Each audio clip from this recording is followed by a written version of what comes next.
Assalamualaikum warahmatullahi wabarakatuh. Perkenalkan, nama saya Putri Eka Ananda, NIM 0441904455. Saya mahasiswa Prodi Sistem Informasi Universitas Terbuka UPJJ Makassar. Saat ini saya akan mengerjakan pembuatan tugas data kuliah basis data kelas 07 dengan tutor Bapak Rudi Budi Agung. Berikut penjelasannya. Jadi, di sini saya akan menjelaskan mengenai transaksi dan basis data terdistribusi. Berikut akan saya jelaskan mengenai transaksi dan basis data terdistribusinya. Pertama, saya akan menjelaskan mengenai transaksi. Di dalam transaksi ini, saya akan menjelaskan beberapa perintah, yaitu perintah commit, rollback, checkpoint, dan trigger. Jadi seperti yang tugas 2 sebelumnya yang saya buat dan tugas 1 sebelumnya juga saya buat. Jadi transaksi ini itu berfungsi untuk menjaga konsisten data. Supaya terjamin konsisten data tersebut, terdapat properti-properti dalam transaksi. Itu ada ACID.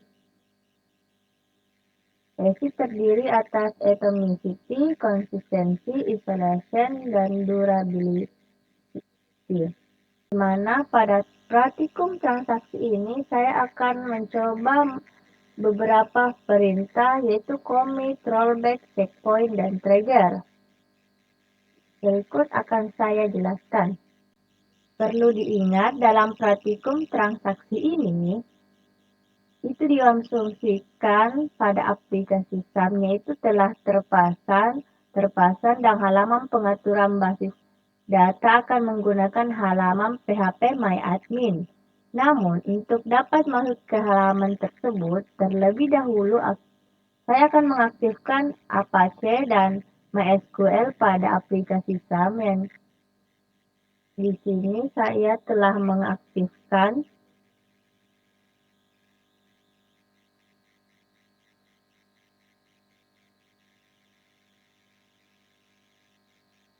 Dan selanjutnya untuk melakukan transaksi,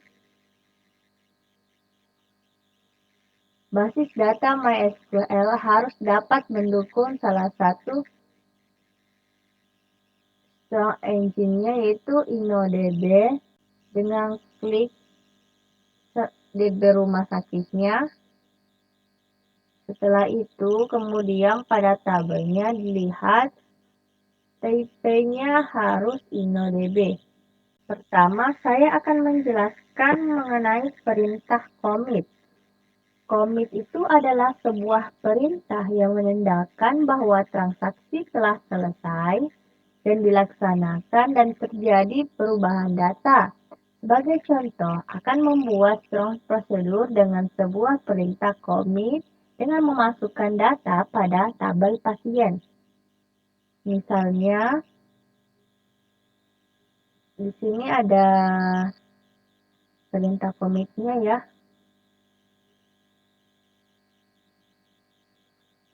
Saya akan masuk terlebih dahulu ke PHP MyAdmin-nya.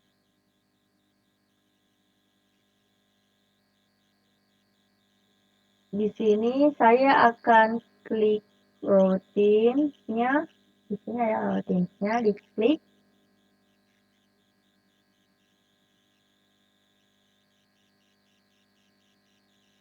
Setelah itu, diklik create new routine-nya.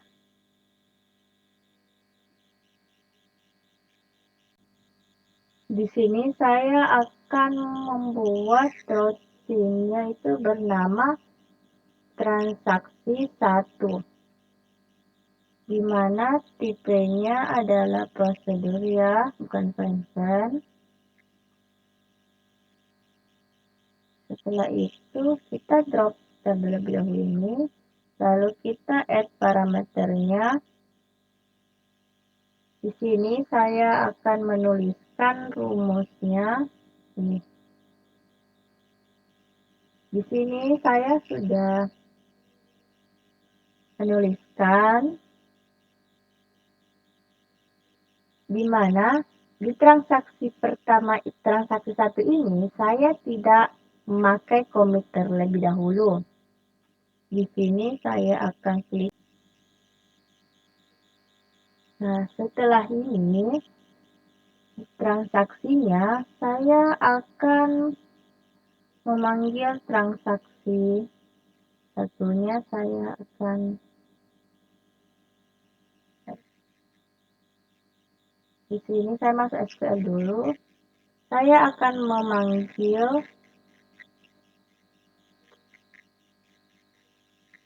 memanggil transaksi satunya, transaksi satu, dan saya jalankan. Nah, di sini sudah terdapat nama Tito dalam pasif haji nomor 23, tetapi saya akan melihatnya pada menu database.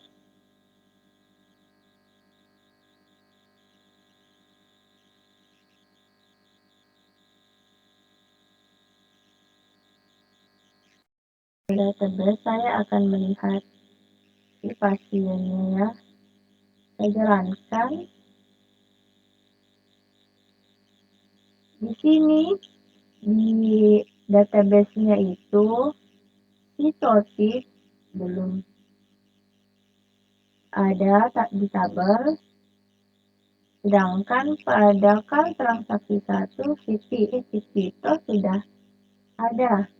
Saya akan membuat routines lagi untuk transaksi kedua, tetapi dengan memakai commit, memakai perintah commit. Transaksi 2 kita drop terlebih dahulu. Setelah itu di sini saya akan menggunakan perintah commit, di mana saya sudah menjelaskan tadi bahwa commit adalah sebuah perintah yang menandakan bahwa transaksi telah selesai dilaksanakan dan terjadi perubahan data. Tadi pada transaksi 1 tidak terjadi perubahan data pada database-nya, tapi pada tabel transaksi satunya berubah. Di sini saya akan memperlihatkan dengan memakai commit, maka terdapat perubahan data pada database-nya. Nah, di sini saya akan menjalankan. Ini transaksi 2-nya.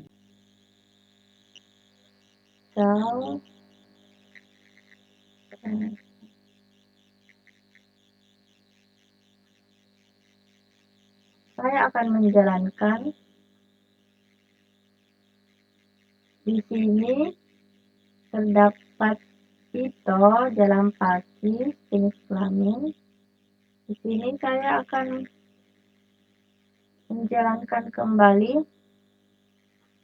Apakah pada database sudah ada Tito? Nah, di sini Tito juga sudah ada.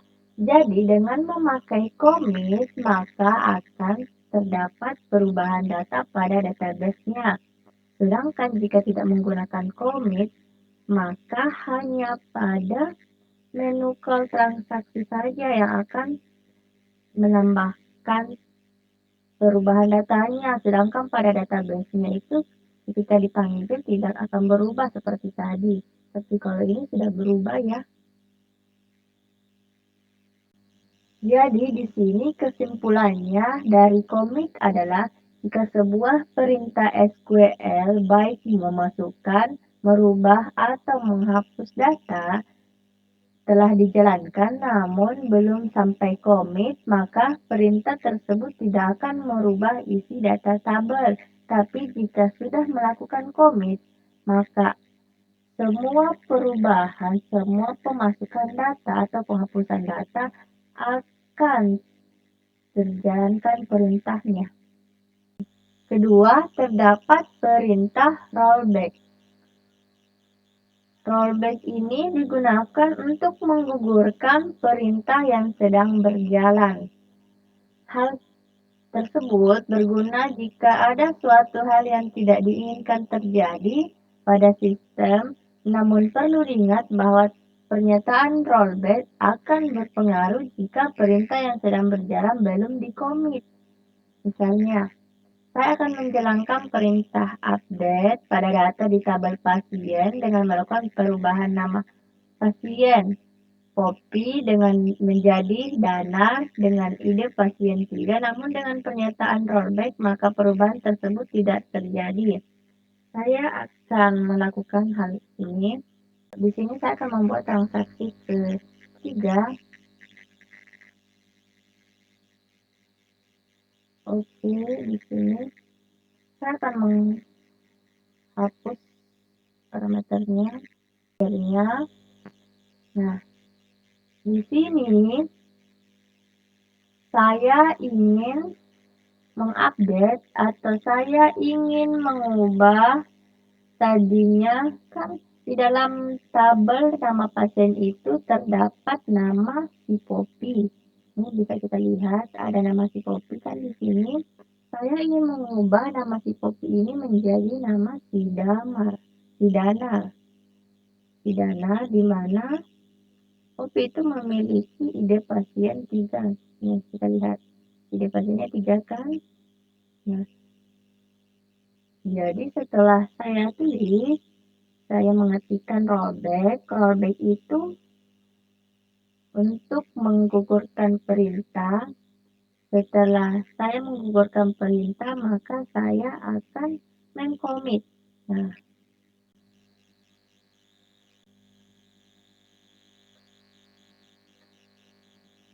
saya akan menuliskan pada SQL yaitu call transaksi ketiga. Saya menjalankan. Nah, di sini si Poppy tidak berubah. Mengapa si Poppy tidak berubah? Dikarenakan sebelum saya menuliskan komit, saya sudah mengetikkan perintah rollback, di mana rollback itu perintah untuk menggugurkan perubahan data. Jadi di sini Poppy tidak berubah menjadi Dana. Tetapi jika saya masuk lagi ke routingnya dan saya membuat transaksi keempat,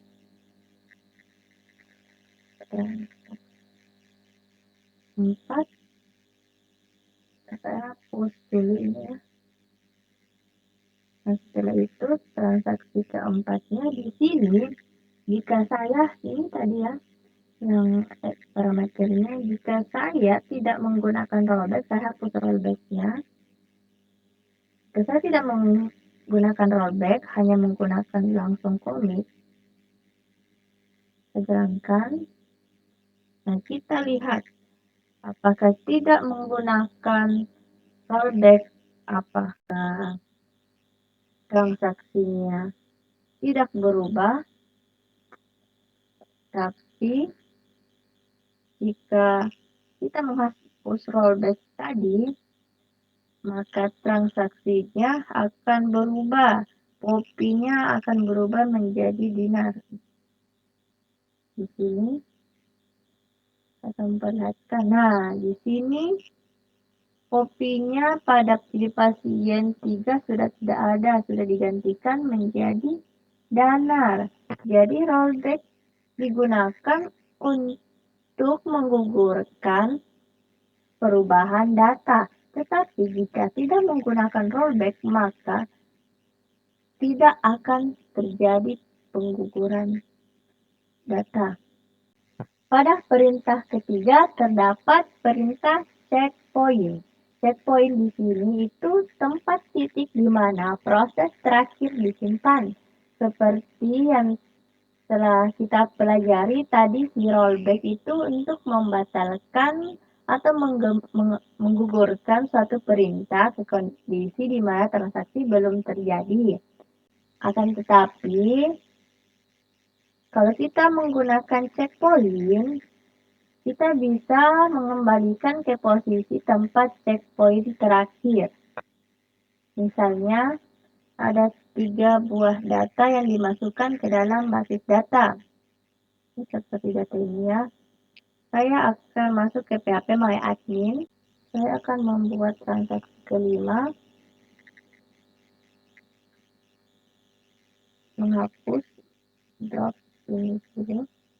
Saya akan menambahkan setelah bikin start, saya akan menambahkan beberapa isi pada tabel pasien. Pada baris kelima ini, kita bisa melihat bahwa setelah dilakukan insert pertama, dilakukan save point dengan nama poin 1.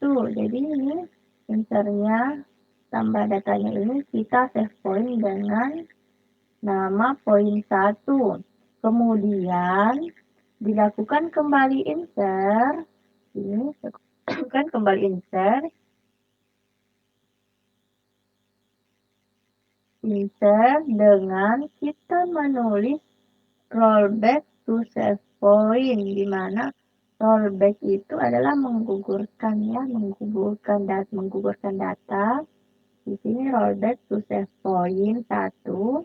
Kemudian dilakukan lagi, saya akan melakukan lagi insertnya. Insert yang ketiga di sini. Saya melakukan lagi insert.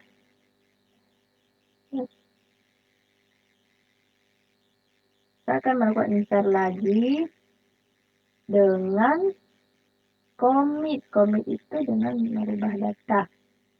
Di sini menggunakan insert ketiga menggunakan commit. Insert kedua saya men-save-nya tapi dengan rollback, maka insert ini akan gugur nantinya. Sedangkan insert pertama ini saya save point dengan nama poin 1. Di sini saya akan jalankan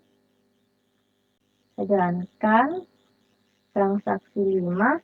Saya file transaksi 5 ya. Di sini saya akan jalankan. Jadi dari hasil transaksi 5 dapat dilihat data yang masuk ke dalam basis data hanya 2, yaitu pasien 7 dan pasien 9, sedangkan pasien 8-nya tidak masuk ke dalam basis data karena di rollback.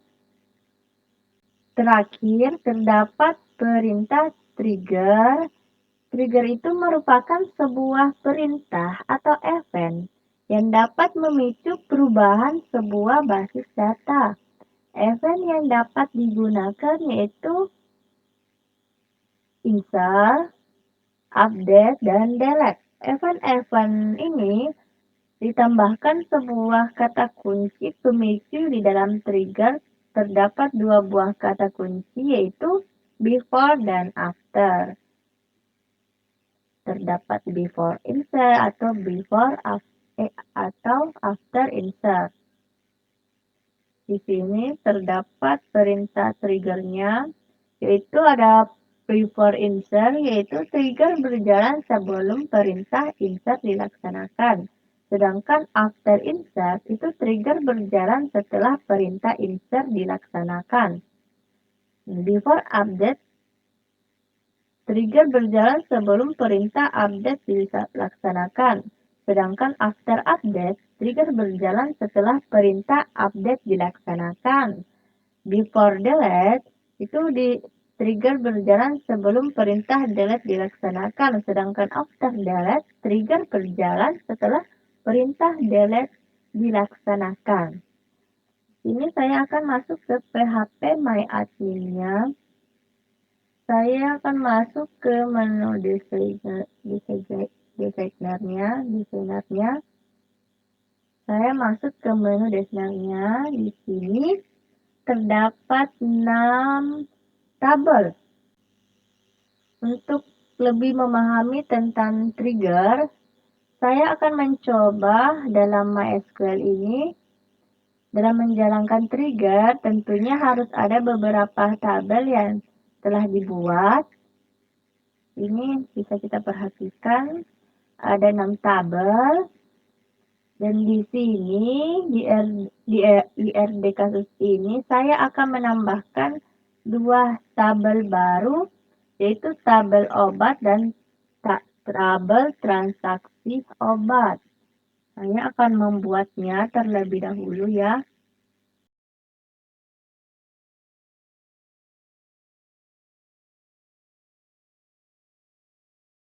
Nah, di sini saya akan masuk ke dalam Showhead. Saya sudah membuat, di sini terdapat tabel obat dan tabel transaksi obat.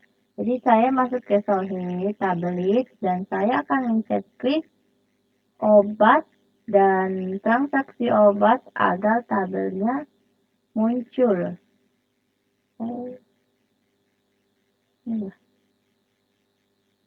Setelah itu,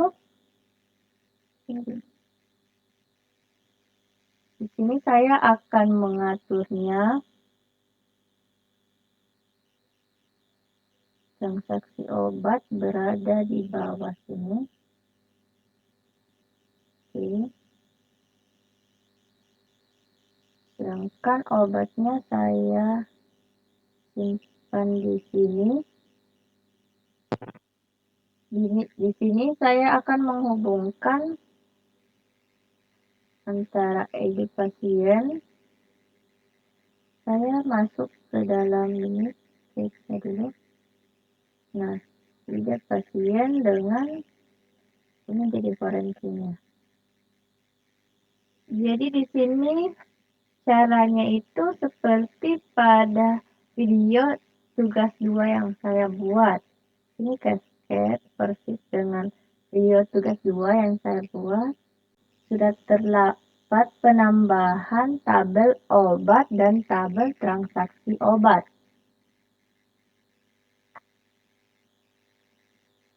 Maka selanjutnya, dalam mencoba perintah trigger ini, saya akan fokus pada ketiga tabel, yaitu tabel pasien, tabel transaksi obat, dan tabel obat.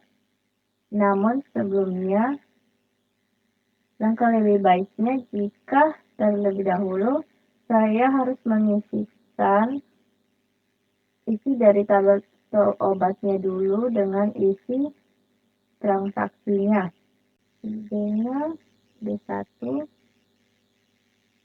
terus banyak kode obatnya itu A001, nama obatnya Amicacin,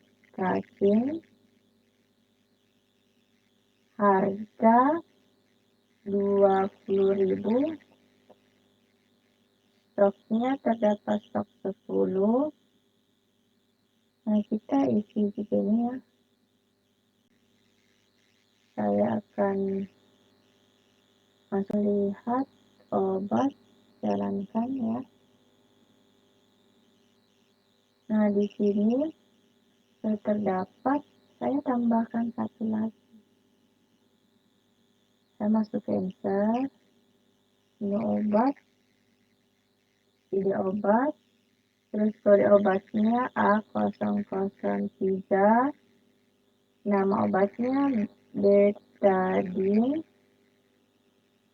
harganya 7.000, terus stoknya ada 5.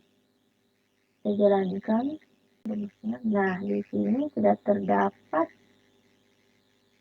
isi dari tabel obatnya ya. Di sini saya akan memberikan contoh, yaitu misalnya seorang pasien membeli obat amoxicillin sebanyak 2. Maka ketika tabel transaksi obat pada atribut jumlah dimasukkan data, maka secara otomatis stok pada tabel obat akan berkurang. Saya akan menambahkan trigger. Nama triggernya saya tulis trigger jual. Ini administrasi tabelnya itu saya akan pilih transaksi obat karena nanti kita akan mengisi pada transaksi obat. Di sini waktunya saya isi setelah eventnya saya isi event insert. Jadi saya akan membuat after insert. Setelah menambah, saya akan memakai rumus.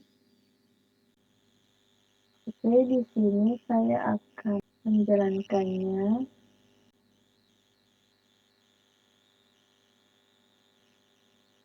Nah, di sini triggernya sudah ada ya. Nah, identifier-nya di sini saya akan memasukkan nama Joko Widodo, pasiennya Joko Widodo, terus obat yang dibeli itu ini. Jumlahnya itu dia akan membeli 5. Ini di obatnya 1002 itu kalau tidak salah beli amoxicillin ya. Jumlahnya 5, total harganya 0.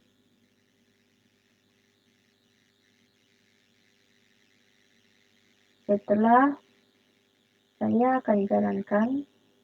Jadi setelah data berhasil dimasukkan, maka saya akan memeriksa kembali tabel obatnya. Di sini saya akan jalankan apakah amoxicillin yang tadi 20.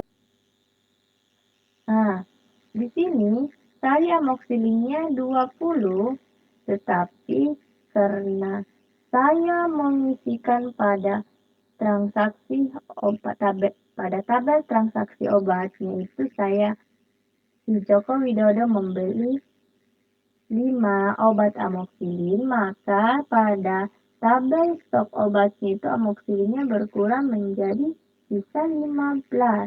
Jadi kesimpulan dari perintah trigger ini adalah sebagai pemicu jika ada perubahan pada baris sebuah tabel di basis data, seperti perubahan bisa insert, update, atau delete. Jadi jika kita melakukan perubahan, maka tabel lainnya seperti tabel obatnya itu akan berkurang kalau kita menggunakan trigger. Baiklah, di sini saya akan melakukan praktikum basis data terdistribusi, di mana saya akan mencoba melakukan praktikum memasang aplikasi SAM pada komputer 2 nanti, dan kemudian pada praktikum basis data terdistribusi dalam hal aplikasi basis data dari komputer 1, saya akan pindah ke komputer 2,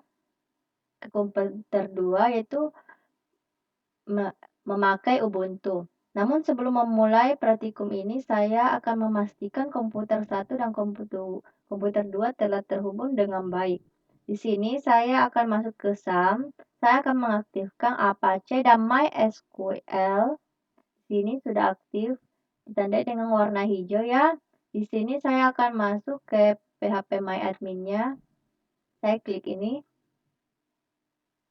Ya. Di sini sudah masuk. Nah, untuk melakukan replication, saya akan masuk ke menu replication ini. Di menu replication ini, di menu primary replication ini, di sini ada configure it. Di configure it itu kita klik. Nah, di sini kemudian pilih ignore all database replicate. Nah, setelah itu Pilih database yang akan dilakukan replikasi dalam praktikum ini. Saya akan memilih ini, IMDb rumah sakit ya. Di sini terdapat 4 baris perintah yang harus di-copy. Ini harus di-copy ya. Setelah di-copy, akan dipaste ke dalam file itu ini. Kita masuk ke server SAM dulu ya di sini. Kita klik config, di sini ada ini. Kita masuk ke ini.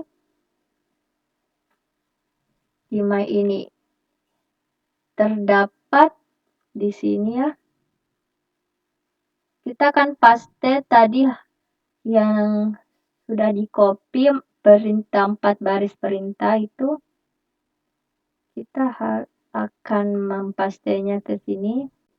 Memasteknya di sini. Setelah berhasil dipaste,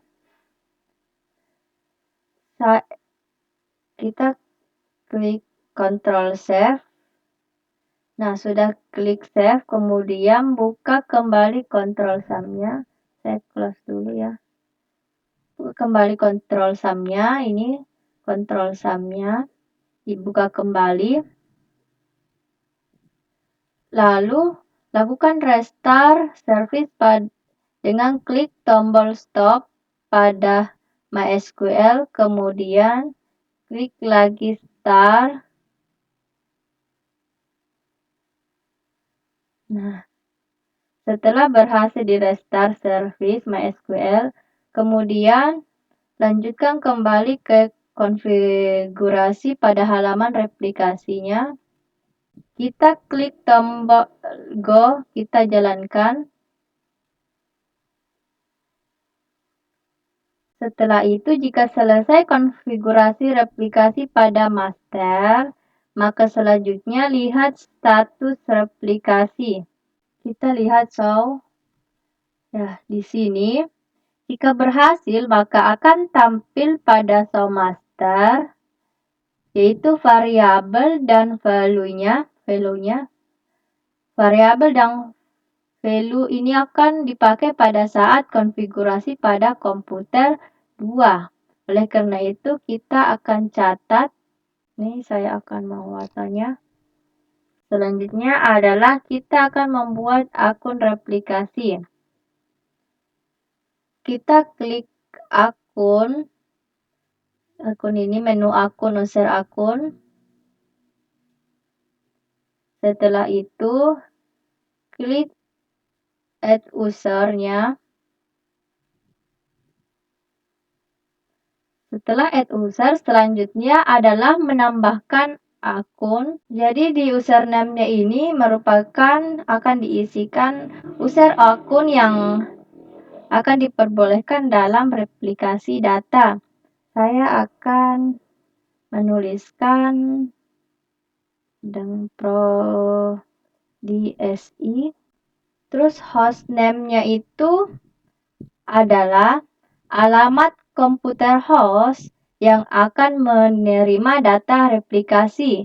Jadi yang akan saya tulis di sini hostname-nya itu adalah alamat komputer dari komputer 2. Setelah itu membuat password-nya.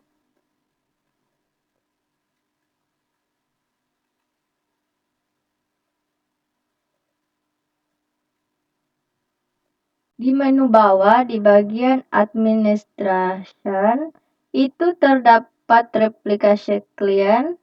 Itu di checklist replikasi klien ini tuh diaktifkan penggunaan.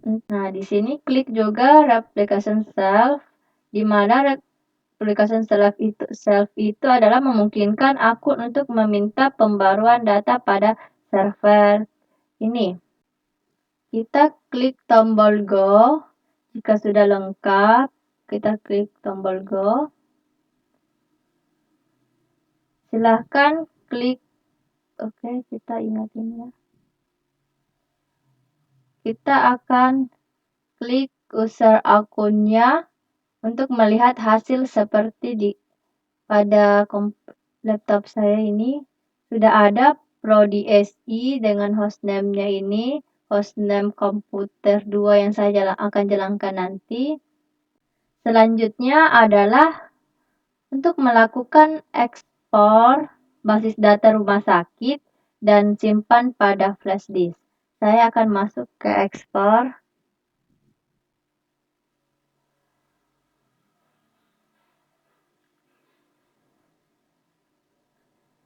Terus saya akan menamakan yang basis data yang akan saya ekspor adalah DB rumah sakit, DB rumah sakit. Itu saya akan klik ekspor. Kemudian di sini setelah terdownload, saya kemudian akan menyimpannya ke flash disk nanti. Terus saya akan pindahkan ke komputer 2. Di komputer 2 itu terdapat Ubuntu. Terus nanti proses konfigurasi pada komputer setelah konfigurasi komputer 1 ini selesai. Selanjutnya akan dilakukan konfigurasi pada komputer 2 pada Ubuntu. Saya akan pindah ke komputer 2. Jadi, setelah saya memasukkan ke dalam flash disk file database rumah sakit, saya akan memasukkan flash disk tersebut ke dalam komputer 2 ini. Di sini pada komputer 2 sudah terdapat layar Ubuntu-nya di dalam VirtualBox ya, ini layar Ubuntu-nya. Saya akan memasukkan flash disk. Oke.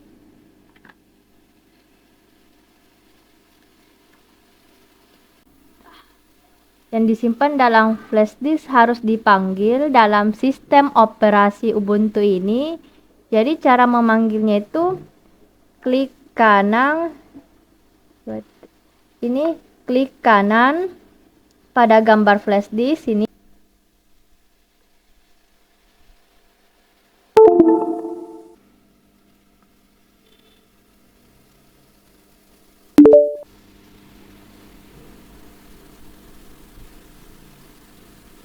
Di sini di menu file sudah terdapat flash disknya ya. Jadi file SQL-nya ini akan saya pindahkan, akan saya copy ke dalam dokumen. Di sini saya paste.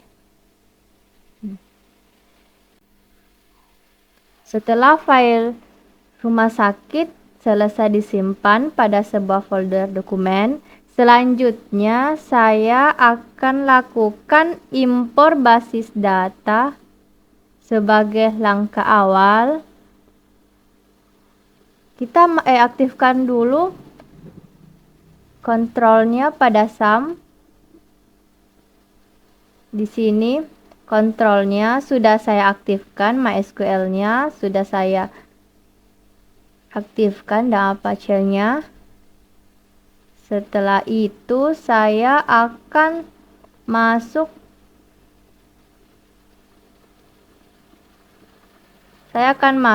ke dalam PHP MyAdmin-nya. Di sini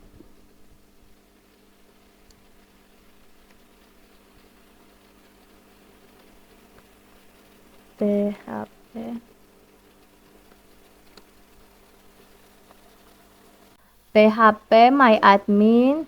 Jadi tadi di SAM jika sudah berhasil dijalankan, maka tandanya dapat dilihat pada status runningnya. Jadi setelah ini masuk ke dalam PHP MyAdmin, lalu klik menu database. Kelihatan.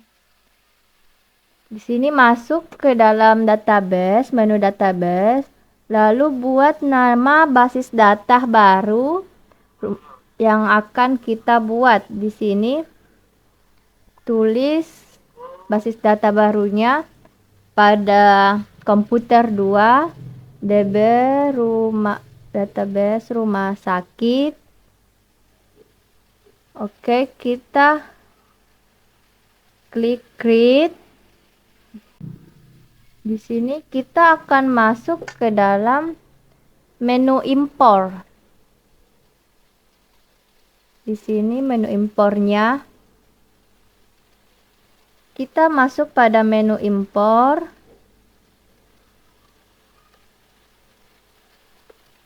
Nah, pada menu impor ini selanjutnya klik tombol browser dan melakukan pemanggilan file rumah sakit yang telah disimpan pada folder dokumen tadi yang dari flash disk ya. Di sini kita klik.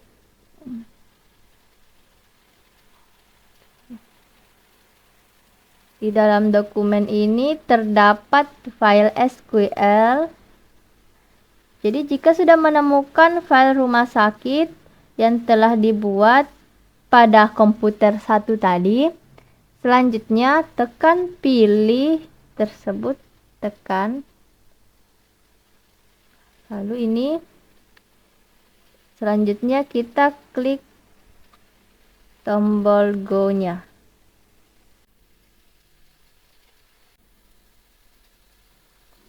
Proses impor telah selesai. Selanjutnya kita akan melakukan konfigurasi replikasi pada komputer 2 ini. Di sini sudah muncul ya tabel-tabelnya. Nah, pada praktikum ini kita akan lakukan replikasi. Kita masuk ke menu replikasinya dulu. Menu replikasi, ini ada replikasi.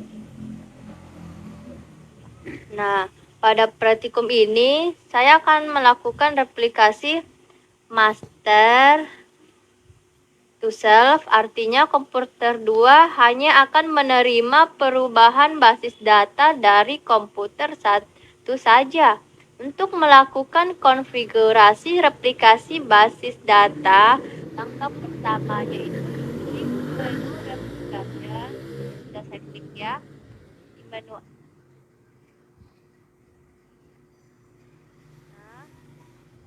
karena tahapan ini akan melakukan konfigurasi pada sisi sel, maka klik konfigurasi pada sel replication. Sini kita klik konfigurasinya.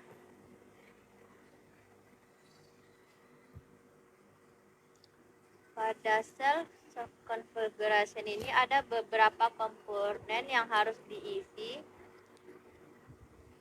Di sini terdapat server ID. Server ID ini merupakan ide server komputer 2. Sedangkan username itu isinya username yang telah dibuat dari komputer 1.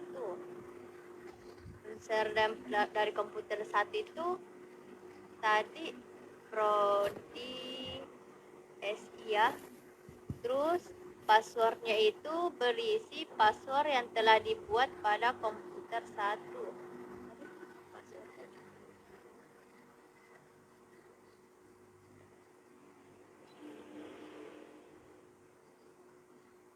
Terus hostnya isi dengan alamat IP address yang telah dibuat pada komputer 1. Pada komputer 1 itu IP-nya ini, IP address-nya ini kita copy dulu.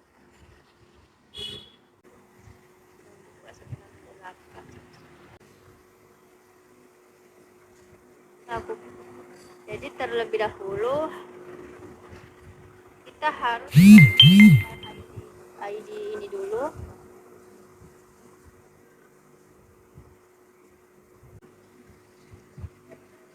Di sini kita akan setelah mengcopy server ID ini, kita akan buka kembali control sum-nya. Di dalam control sum itu untuk melakukan modifikasi pada file mycnf. kita klik MySQL dulu. Nah, setelah itu kemudian klik confirm, lalu open file, lalu klik yes. Setelah dimasukkan ini ada 3 perintah ini, lalu kita save. Setelah kita save,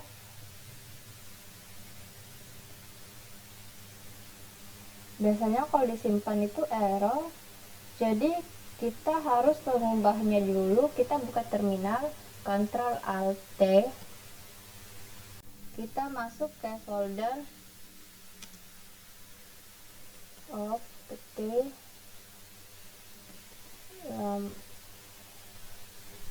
lalu kita enter.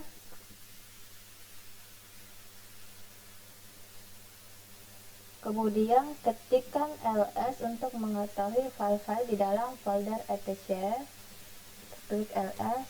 Ya, di sini perintah untuk mengubah hak akses dengan cara mengetikkan perintah.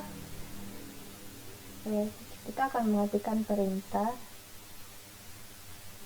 yaitu perintah sudo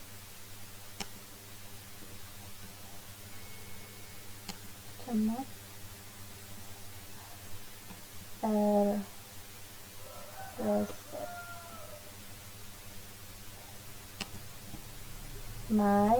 myCNF. Kita masukkan password, ini password Ubuntu-nya.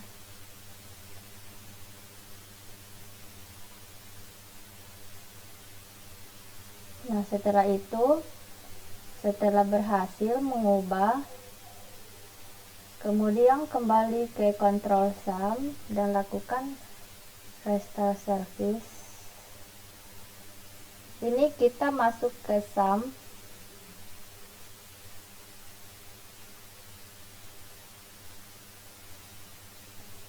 Kita masuk ke Sum, kita restart Sum-nya, kita restart Apache dan MySQL-nya. Statusnya menjadi running semua. Setelah itu kita kembali lagi ke PHP MyAdmin. Kita klik go. Nah, di sini setelah menekan go akan ada peringatan connection disable, di mana kita harus melakukan enable pada file config dulu pada folder libraries. Namun sebelum melakukan edit pada file tersebut, kita harus mengatur hak akses file config-nya dulu dengan cara Ctrl Alt T. Kita masuk ke terminal, lalu kita masuk ke libraries, PHP MyAdmin, lalu libraries. Setelah itu kita klik ls ya, ls. Kita akan mengetikkan sudo chmod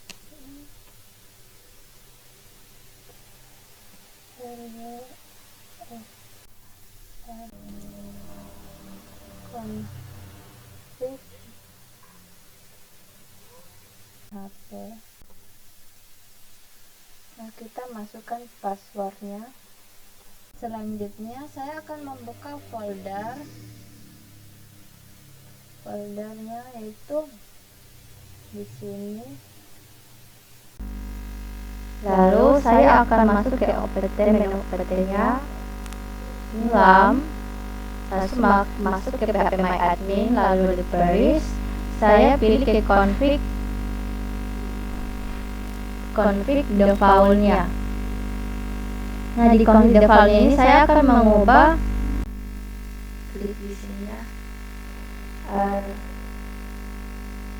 di sini Saya akan mengubah false ini menjadi true, lalu saya save. Setelah itu saya masuk ke sumnya. Saya akan restart sumnya dan Apache. Saya merestartnya agar perubahan yang dilakukan pada file config tersebut itu akan terjadi. Ini setelah di restart. Setelah itu, langkah terakhir adalah kita harus melakukan master pada sel. Kita akan masuk ke terminal, kita klik Ctrl Alt T. Nah, di sini kita akan masuk ke CD opt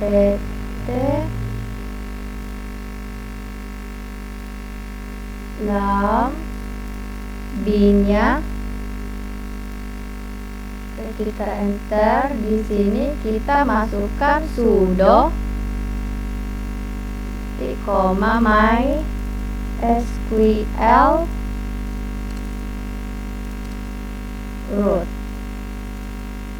Oke. Sini kita masukkan passwordnya dulu.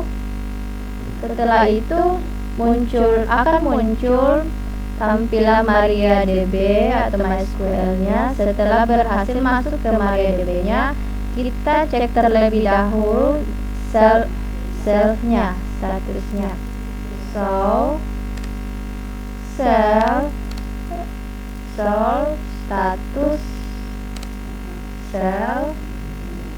status self-nya.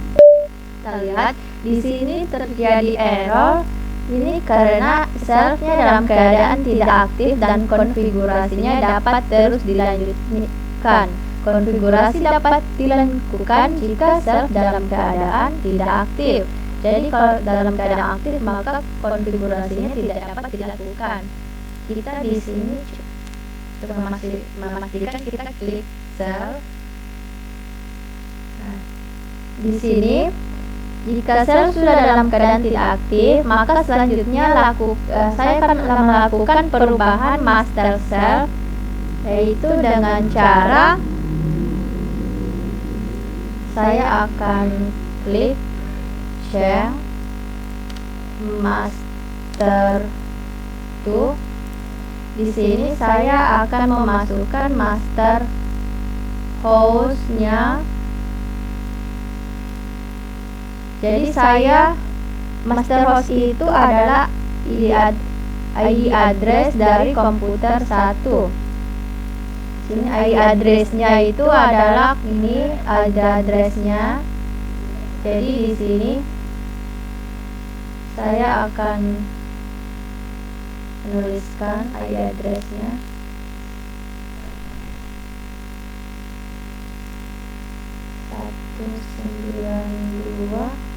Satu 168 198 181.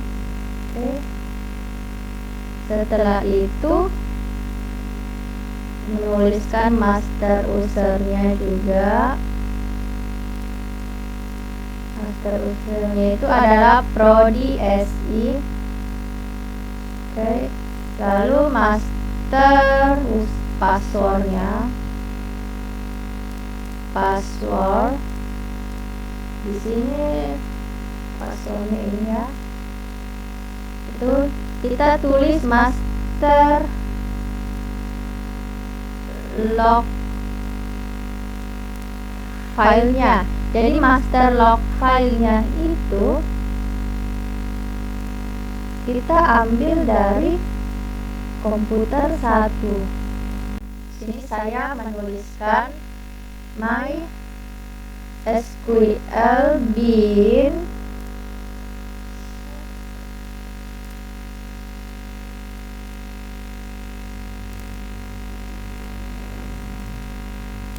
setelah itu saya tulis juga master lognya, master log postnya. dimana master log postnya itu yang dari variabel value dari replication komputer 1 ya. Ini ada 328. Oke. Kita lihat lagi. Enter. Ya, di sini query oke. Sini sudah berhasil. Jadi jika sudah diketikkan yang sudah berhasil, selanjutnya adalah dengan memulai self dengan cara mengetikkan start self. Sini start self.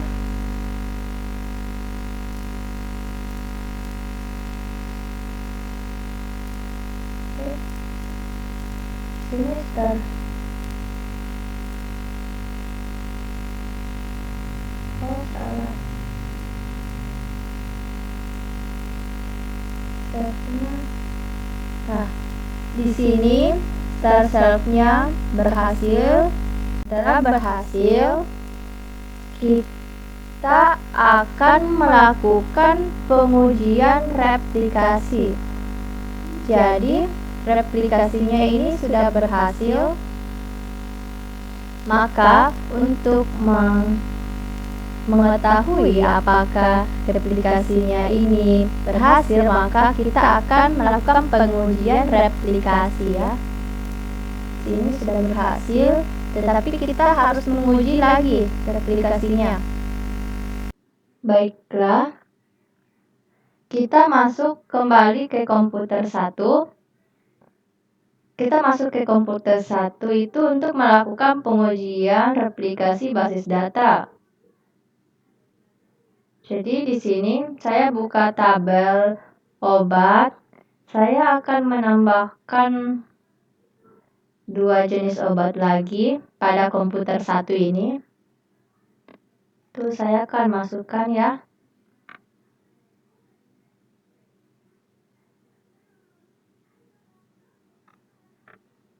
Di sini ide obatnya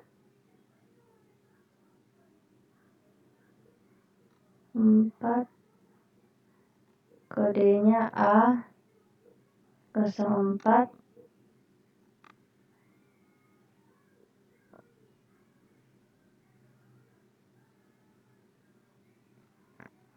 Di sini laba obatnya saya ingin obat flu.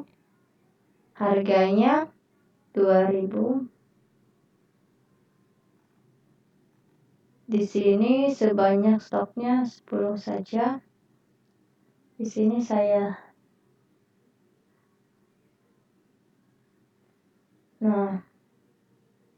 di sini saya akan melihatkan lagi.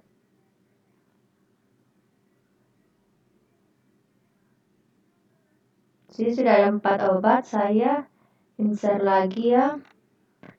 Mencukupkan 5 obat. 5. Di sini saya akan mengisi obat demam. Harganya 1.500.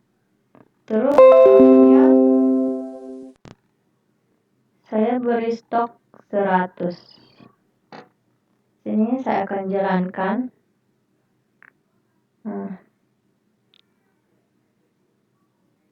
Di sini saya akan melihat stoknya. Di sini pada komputer 1 ini saya sudah menambahkan stok obatnya. Ada 2 penambahan obat, yaitu obat flu dan obat demam pada komputer 1. Mari kita lihat pada komputer 2 apakah berubah juga pada komputer 2 stok obatnya atau tidak.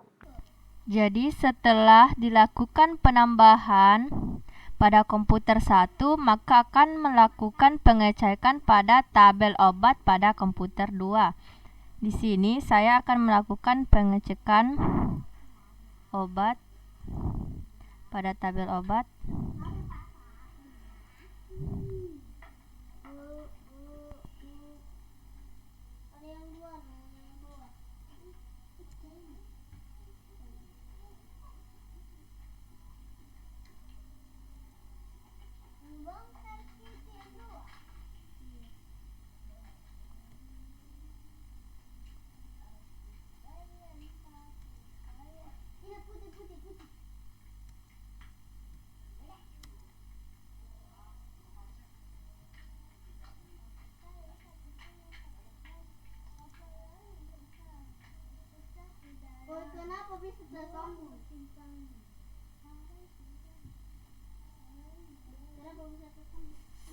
Di sini saya akan jalankan.